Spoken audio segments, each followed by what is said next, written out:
I actually woke up for my usual routine today, but what I ended up getting is rain in Mumbai.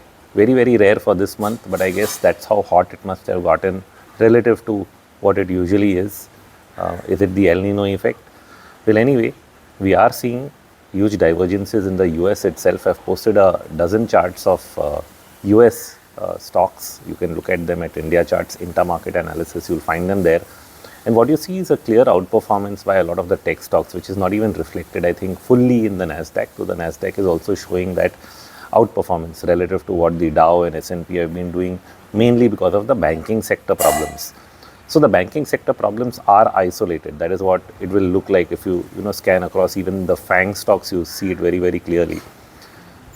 Then why isn't India really behaving with the US tech sector? Because many times we've actually correlated better with the Nasdaq and the US tech. We don't really always move with the S&P Dow, although that's the primary outlook from the opening trade point of view. So surprising, which means India has its own problems. If I ask someone fundamentally, they'll say that this quarter you've actually seen some slowdown in the consumption side, and maybe that is why the markets are off. But if that is the case, then it creates a very good case for the RBI now to finally start cutting rates, because inflation has come off from peak.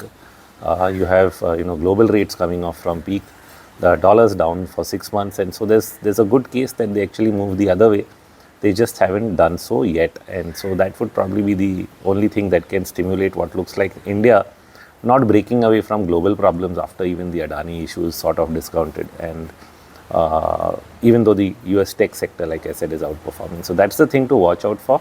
What really changes, I think RBI probably meets in the first week of April, if I'm not wrong. I haven't checked dates, but that's when we'll probably get some interesting news from that front.